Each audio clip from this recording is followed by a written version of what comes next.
Говорим за подготовката за новата учебна година. Докъде стигна тя, Христина? Защо ме питаш болни теми? Само един ден имаш, на практика няколко часа. И деца, и родители в момента оглеждат списъците с учебници. Повечето избират, чак от тях избират да купат пособия, които са втора ръка, тъй като са по-евтини, понякога и по-лесни за надяване. Да, особено сега, след като все още няма безплатни учебници и това е един от алтернативите, начин да се намери в същото време пък книжарниците не смеят и да зареждат и много нови учебници, защото се очаква.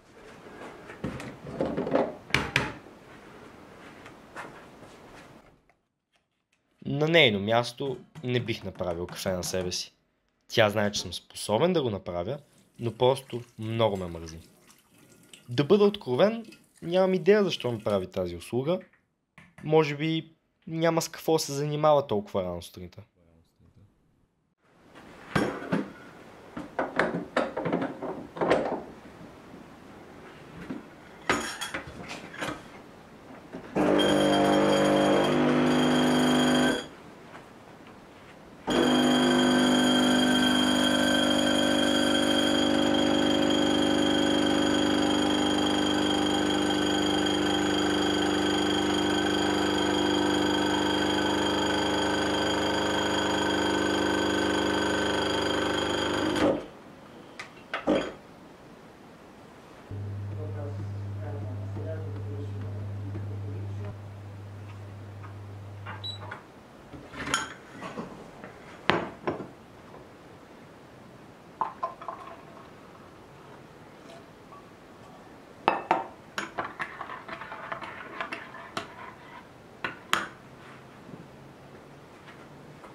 Много мляко. Понякога се чудя какво щях да правя, ако един ден тя обяви, че няма да готви повече за мен и баща ми. Аз мога да сготвя няколко ястия, но след 2 седмици с баща ми ще искаме разнообразие. Все пак сме разглезени и очакваме обслужване като в ресторант. Даже майка ми понякога казва: това не е ресторант, ако не ви харесва това, което съм сготвила, си направете нещо друго. И ние с баща ми какво да правим, освен да млъкнем и да ядем. Какво правиш? Мисля тук някакво къща. И от колко години правиш къща? Къщи? Колко години правиш? 20. Целият ни апартамент е внимателно проектиран от нея. И признавам, хубав е. Все пак е архитект. Но това е малко като затворник, който проектира килията си.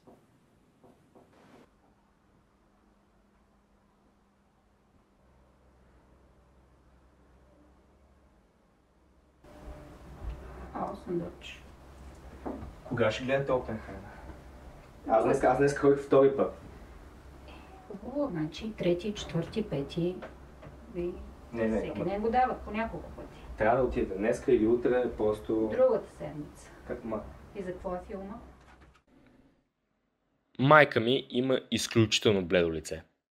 Най-очевидният отговор е, че го е наследила от някой от нейните родители, но аз имам собствена теория. И тя гласи, че кожата й е толкова бледа, защото излиза толкова рядко.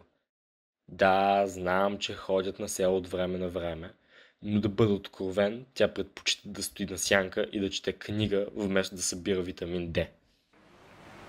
Така. Да учим Санди как се глади риза. Ела да гледаш, не ми стой там. Започваме от търкарите.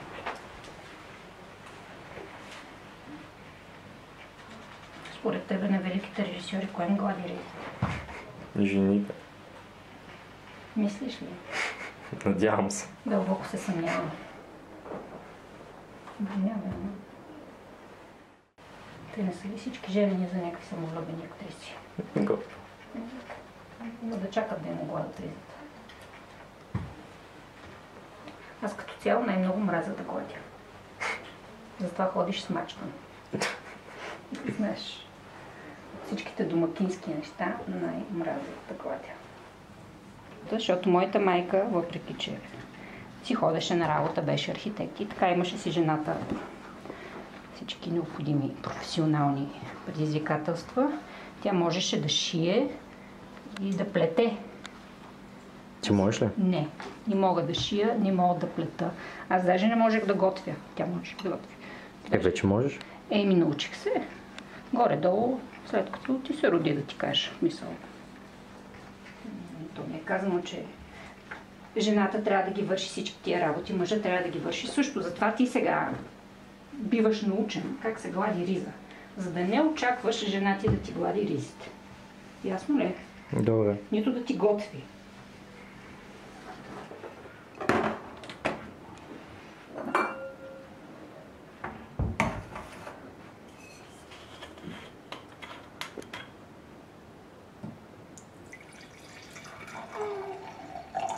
Може малко винце да усипаме.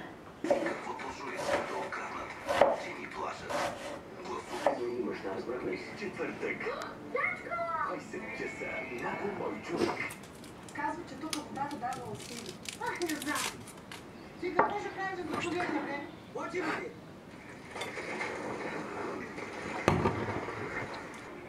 Ти сега това чили с какво ще го ядеш? С ориза или с арабска мука? С двете. Вау! Не мога да изхраним, бе, мамо. Ако тя беше впрегнала мен и баща ми да готвим поне от време на време вместо нея, щеше да има грубо около 243 повече свободни часа всяка година.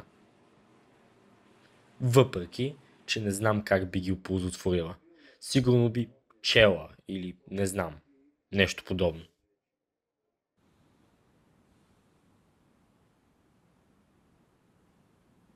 Ако всеки мой ден беше прекаран така, на втория ден щях да си прережа вените.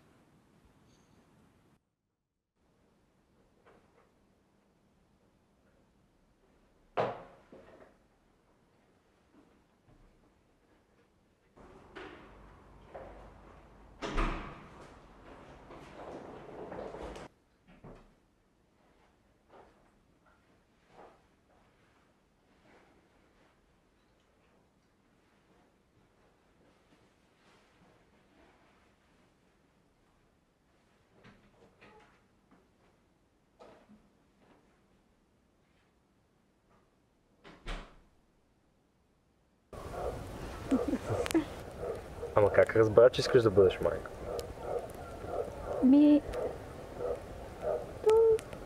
Ти не разбираш, че искаш да бъдеш майка всъщност. Защото не знаеш въобще какво представлява това нещо. В един момент е следващата стъпка логична, пък и някакси... Да, просто е следващото нещо в един момент. Това ли е следващата стъпка, да станеш баба? Не. Следващата ми стъпка е втора младост. Така се прави криза на средната възраст или така наречената втора младост. Какво? Още съм сравнително млада, сравнително здрава, поне така си мисля. Тебе вече въобще си отписан от моите планове и сега е времето да направя някакви неща, които съм искала да направя, но не съм. Не знам, нещо. Някакви пътувания, сигурно. Не съм го формулирала. Доста може си дойде. Всъщност, това, което ти като се роди и може би с годините установих, в началото не толкова, по-късно, че аз всъщност обичам да се грижа за неща и за хора. И хора, не се грижа за всеки, но за моите си хора. И да речем, ето за цветя, тук храня котките. Но котките в къщата ми не влизат, защото ме е гнусно. В къщата само ти. Ти си малко гнусена, но те понасям някак. Така съм била отгледана. Аз съм била винаги центъра на вселената на моите родители и майка ми винаги някакси грижата за семейството се усещала като приоритет. Тук си донесла. Едни писма. Да, те са от хубавото време преди Санди. Повечето от тях са свързани с работа, ма началото и края винаги са лични. Тук нещо съм била болна. И писмото започва така. На мама болното бебе. Как ми се влачиш толкова време, просто сърцето ми се къса. Мама ще дойде да си го лекува. И този Ицко къде се е запилял на Мачо Пикчо, та да няма на кого да се повлезеш. Аре, то толкова ви мразя, пък ейна колко написах, за да ви ядосвам повече. Целувки с отвращение, тая гад майка ти.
Никога не съм предполагал, че мога да знам толкова малко за човек, който живее на една стена разстояние.